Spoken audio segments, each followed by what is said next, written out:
Speaking of beef, man, we got division rival this week, Chicago Bears. They kept it kind of close the first time around. What are your expectations going to this one in Chicagoland? Yeah, I'm kind of expecting another close game. I mean, obviously, I feel good about the Lions' chances. It's like even with the injuries and even with kind of the defensive slump they're in right now, it's the clear-cut, better team. I think they get the win, but I do think it's going to be kind of a ugly defensive game because the Lions are going to have to be trying to figure some things out with big Aleem McNeil in the middle, and that's a huge loss. I mean, they're without two of their best players, period, but both of them on the interior, and Frank Ragnow and Aleem McNeil. So I think that's going to be a little speed bump to get through, especially for the defense, because outside of Aiden Hutchinson, it's been McNeil and Hutch on that defensive line as the only two consistent pulses. So that's obviously a little troubling, and obviously it's the first kind of trip outside into the elements of the season, too, so that always kind of plays a factor. You got to be on your P's and Q's, and they turned it over 3 times in brutal fashion against this team last time. Yeah, and we obviously, we know how it's going to shake out with the offensive line where Graham's just going to slide over to center and then more than likely Kobe is going to play that right guard spot. But how do you think this defensive line rotation is going to shake out? Losing Aleem McNeil, like you said, he's been our second best pass rusher on the team. He's got 5 sacks on the season. Do you see it as a Benito Jones and is Buggs going to get the majority of the work? Are they going to bring Broderick in there? Who are they going to have fill that spot for Aleem McNeil? Yeah, Benito for sure, and then behind that, man, it is a wild card. 3 dark horse because Isaiah Buggs is still just kind of having like a weird year around these parts where you can't really figure out what's going on. And I mean, I said it earlier when we were in Allen Park, like Dan Campbell is incapable of lying to us, but like even when he answers about Buggs, it's just kind of like he's just got to be dependable and reliable. That's how he's going to play. So like for some reason, my gut tells me that it's going to be Broderick Martin. I think he'll get another shot. I think he'll get a shot to play this weekend, and I do think that they will find room on the 53-man roster for Quinton Bohanna, another big dude that's been seeing some time in recent weeks. But Le'Veon's Worthy's in the mix. The Buggs is in the mix, but like I don't feel safe saying Buggs is even going to be active because every time I think he's going to be active, he's a healthy scratch, and I really just can't figure out what's going on there. Yeah. Yeah, I agree with you, too. It's so weird to have a guy like Dan Campbell. It feels like he's transparent at all times to the point where he's crying in like multiple interviews or pressers, but we can't get a straight answer on Isaiah Buggs. And if it's like there's a beef there, like I don't understand why they just like cut him or release him at that point. I don't know. Yeah, no, I really don't because Buzz is in the locker room every time we're in there. It's the same stuff he says. He doesn't really give us much of it either. I know he had the weird situation coming out of training camp where he was tweeting everything he was thinking, and I think that kind of started the season on a bad note. But then I thought when he was actually playing, I thought he was all right. So I've kind of been confused for a team that needs as much help on the defensive line as they can. Like I don't know, man. I feel like Buzz is I feel like the guy I saw last year. If he's still in there, you want that guy in the lineup. So, hey, I'd have Buggs on the field, but like I said, I can't figure out what's going on behind the scenes there. And staying with that defense and looking at some of the injuries, Alex Anzalone was obviously out last week because of the thumb. His comments on it were wild. That he's like, yeah, it just kept popping off and sliding it back into place. We got a screw in it, and now I'm good to go. Like, is he ready to play this week? Is he going to play against the Bears, even with getting a screw in his thumb this soon? Yeah, he's heading into the weekend with no injury designation, so he's not even questionable. He is a full go. And I asked Dan Campbell about that today because it's just like, how? He got a screw put in his hand like 8 days ago. He's just got like a little brace, too. He's not going to be rocking the club or anything like that, but Campbell said he didn't see any deficiencies. He's got it protected. He's using it. He just doesn't think it's going to affect him. I mean, if Alex Anzalone's healthy, I mean, he's going to be in that near every down role, I mean, the last time he played the Bears was his career high, 15 tackles. He was flying all over the field. And, I mean, if you're going to be Don McNeil, you need Alex Anzalone at that second level, cleaning things up the way he's playing. So they got confidence. He's got confidence. And, I mean, yeah, you saw that Cody said earlier this week about popping it back in. The dude's obviously tough, and he's comfortable with the pain tolerance. I mean, I think he'll be right back into his role, which is just crazy after missing only one game. Hell yeah. Ben, I've been on this thing called a little bit of a campaign, I think dating back to like year 1 of the Dan Campbell regime, but it's been like defend the Glenn. Just because when I look at this defense, the Spinney, I think, had the perfect scenario for it. It's like he's trying to make a salad with spoiled vegetables. Now solely, we've acquired a few pieces in this defense, but now you're looking at like the few pieces you have are young, either the sophomore year or the rookie years. what do you make of Aaron Glenn as defensive coordinator and this defense in general? Do you think it's more of a personnel thing, or do you think AG needs to step up on the X's and O's?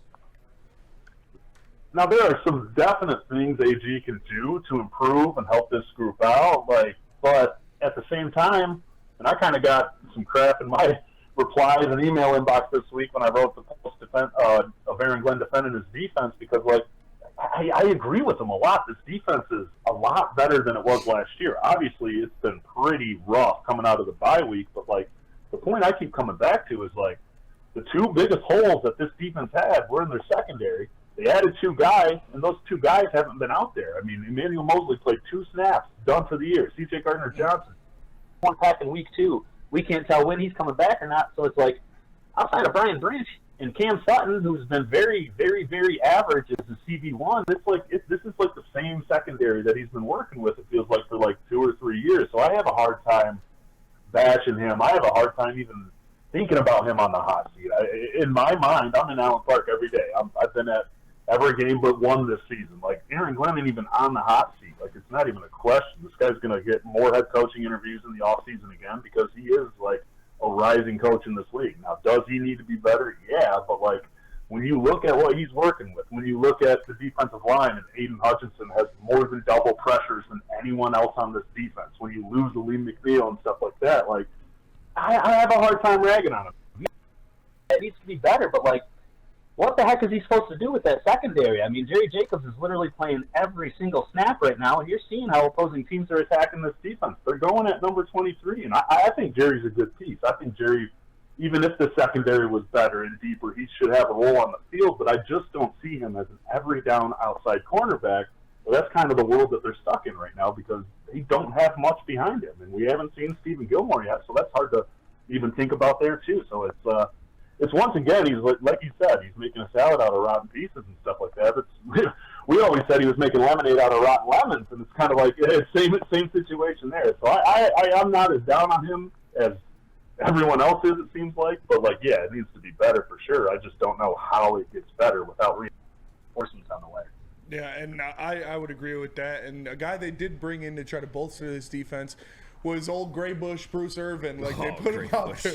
And I'm going to keep calling him old, because I was calling him old, and he got a sack, and he took Derek Carr out of the game. So I'm going to keep pushing that, because maybe he's hearing me, maybe he's bringing something from that. So what do you expect out of Bruce Irvin going forward? And Dan Campbell even said he deserves more snaps after his performance against the Saints. Yeah, I think exactly like that. I think you'll see him get more snaps than 11 times out there. You'll see him in that 15 to 20 range, because he showed he's got some juice in that pass rushing tank. You're not asking him to go out there and be the all-around stopper that he used to be in Seattle or even in his early days in Oakland. But, man, he's got the sack, and obviously, like you said, I mean, he was right there. I mean, that's a tough roughing call that he got called for, just because he's hitting the quarterback as the ball is coming out. But that's life in the NFL in 2023. So, I mean, I think it was 2 pressures, 1 sack, 2 quarterback hits on 11 snaps. That's exactly what this team needs right now. So, it's hard to put all your bushels in the 36-year-old basket, but, that's the life they're living right now. And he honestly might be one of, the best chances they have to get some action going on the other side of Hutchinson. And, I mean, you get some help on that other side of the line, you're going to start seeing Aiden Hutchinson get home for more sacks, because, man, he's getting 2 guys at the line, and then you're seeing opponents kind of leave a running back or a tight end or an H-back in the backfield to chip him. So, I mean, he's going against 2.5, 3 guys on every other snap. So you can free up Hutch, this defense is going to get better. And Bruce Irvin, crazy to think about. He might be a big key to that. Yeah, I agree, and I'm glad they got him. When we got him, I was the only one that's kind of semi-happy about it. But he was making fun of me, but I'm like, dude, he's got to bring something somebody else isn't. No, I said he could do something. He can win one-on-ones, but he's not going to be the savior. Hating on Unky Bruce, man, for no reason. He put his walker on the sideline. He made some things happen. Ben, I want to jump over to the offensive side of the ball real quick, because I see you wrote an article about Jameson Williams, and I've been watching the Hard Knocks for the Dolphins, and Tyreek Hill is just amazing. And I don't want to compare J-Mo to Tyreek, but obviously they got that speed thing going. And I see it in Miami. They're using him often that motion to give him a little bit of head start on his runs. What ways? I guess I can't ask. Do you see him utilizing him more? I mean, do you think they're going to J-Mo the ball a little bit more now that he's scoring? Yeah, I really do think it's coming. Like, I don't think they're going to force feed him like he's Amon-Ra St. Brown or Sam Laporta, but, like, the fact that he's playing a lot of snaps and the fact that he's out there on the field in the third and the fourth quarter when they need, like, plays the most, I mean, it's coming. Like, if he gets open, Jared Goff ain't afraid to throw him that ball. So I really do think it's coming. I don't think you're going to see a ton more games this season where he's only got 1 or 2 targets. That said, I don't think he'll ever see more than, like, 5 targets in a game this year, but, like, if you can get him 4 or 5 looks in the passing and rushing game combined, that's going to help you because, like, he's at the point now where he's been practicing for so long with these guys. Like, he's got the playbook. He's comfortable. This is the most comfortable and confident he's been. Kind of like it's such a timing-heavy offense in this Ben Johnson system, and I think it really there were like more than a couple learning curves and growing pains there with J-Mo, and I think he's starting to get over them, and I think the trust is going because you see him last week. I mean, he only had 1 catch, but it's a contested diving play that gets called for defensive pass interference, and he still makes the play. You see the speed on the run. It's just like it's impossible not to like think, yeah, get that guy 2, 3, 4 more looks a game because like as long as he's out there in the fourth quarter, as long as he's playing 30-plus snaps, those looks are going to come. Those looks are coming. I was going to say, do you see them doing that in this game? Because I look at it, and obviously, you know, attacking that middle of the field against the Bears the last time they played didn't work out too well with those linebackers intercepting a couple balls. And then you look at the Saints double-teaming Amon-Ra St. Brown the last game. Sam Laporta goes off. So you think those 2 guys are going to garner a lot of attention. Can you see them using J-Mo on the outside and attacking this Bears defense with some deep shots down the field? Yeah, I think even if he doesn't see the ball, J-Mo holds the key to unlocking St. Brown and Laporta because if he's a threat, you have to pay attention to him. You have to commit a safety to him. Like he's one of those guys that if you feel like he's an actual potential target or a guy that's going to see the ball, like you can't sleep on him. So the more he's out there, the more he's doing those, like you said, those hill speed motion routes, like that's going to open stuff up. And the more the teams double team and bracket St. Brown, yeah, it's going to help out Laporta. But they're about to start paying attention to him too. So like there are going to be some one-on-one opportunities, or there's going to be some great opportunities to use him as a decoy to free those guys up. I mean, this is the vision we saw when they drafted J-Mo, is that he's kind of like the complete opposite receiver of St. Brown, and that opens up more of the field for such a killer that St. Brown is, short and middle. And even like on these deeper crossers now of late. I mean, that was the big play he had last week. But yeah, J-Mo, whether he's seeing the ball or not, really has the potential to open things up with these teams trying to lock down the top 2 pass catchers. For sure. Ben, I got one more question before I let you get going here. And a couple of days back, Jared Goff's getting braved by the weather questions. I actually started feeling a little bit bad for him. What are your expectations for him this weekend in Chicago if it's pretty chippy or nippy there? You know, I did my research, and he wasn't kidding. Like, one of the best starts of his career was in, like, pretty similar weather in 2017 against the Giants. So I really don't read into it because he does seem comfortable with it. And I never, even on that 2-game stretch where Goff had 6 turnovers, a couple of those felt fluky. Yeah, a couple could have gone the other way too. But, like, there's a really special level of comfort and understanding and trust between the head coach, the offensive coordinator, and the quarterback that I think they know that, like, they even when they get down, they can't just sit in the gun and ask Jared to make plays because that's when he makes mistakes. Even if they're down 10 or 14 in the first half, like, don't just sit in the shotgun and try and catch up through the air. Like, stick to your offense. Don't make him make too many plays. And, I mean, he knows better than anybody. With that game, he lost 3 fumbles. Like, he was almost laughing as we walked up to talk to him the next time we saw him because it's like, oh, boy, here they come again. The 2021 questions all over again. So he's a good sport about it. He understands, and he's even open to wearing gloves if it gets nasty out, too. He's played with a glove on his throwing hand before. I'm not against that if it's wet, windy, and cold out there. But, yeah, you know, I think it'll be kind of a similar game to last week where they're not asking Goff to do too much. He'll probably throw it 20, 25 times a game. But, like, David Montgomery is going to touch this ball like 25 to 30 times. And I think you're going to see about 10 to 20 touches out of Jahmyr Gibbs, too. They're really going to try to punch this Bears team in the face and try and get out of there with an ugly W. And then I guess I got one more. I apologize. I know I said that before, but Nope, you're good. Did I misread the room last week, or maybe a little bit this week too, with Mark Brunell, with, like, I guess the excitement around Hendon Hooker? And by that, like, for anybody listening, I don't mean any disrespect to Jared Goff. He is a good quarterback, and we're going to the playoffs and all that good stuff. But when I hear this coaching staff talk about Hendon Hooker, I feel there's a little bit of excitement in there. I don't know. Is that just me?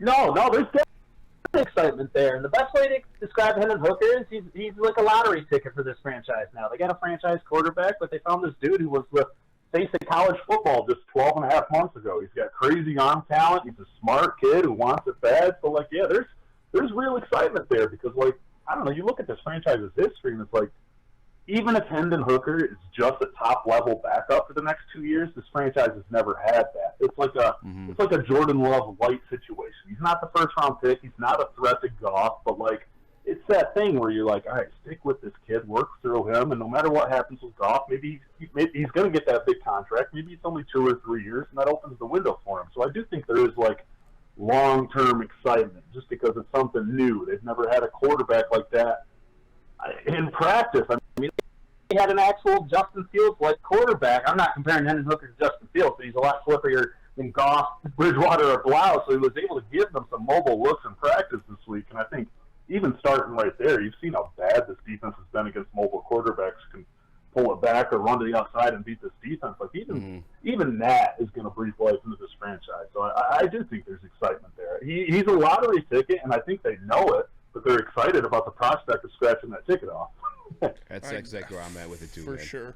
And Ben, we appreciate you joining us, man. Before we let you go, can you shout out, tell the people where they can get more of your content and where they can catch some of the stuff you're doing? Also, can we get a final score prediction for this game out of you? Yeah, no doubt. I'm on Twitter or X or whatever the heck. Benjamin S. Raven. Live.com/Lions is the site. I'm also on the side doing play-by-play for Combat One Wrestling. Shout out D-Mac. And I'm going with the Lions here, 20-10. You know, that was my official prediction, and I'll give it to you guys too. I think you'll see a slow start out of Detroit, maybe falling a 7-0 hole or something like that. But I think they'll really get their wheels on their own and kind of control this game. So 20-10 Lions, 10 wins on the season, and 2 away from clinching the division. Let's go, Awesome. baby. Appreciate you, Ben. Appreciate you, Ben. You're the Thanks man. so much, man.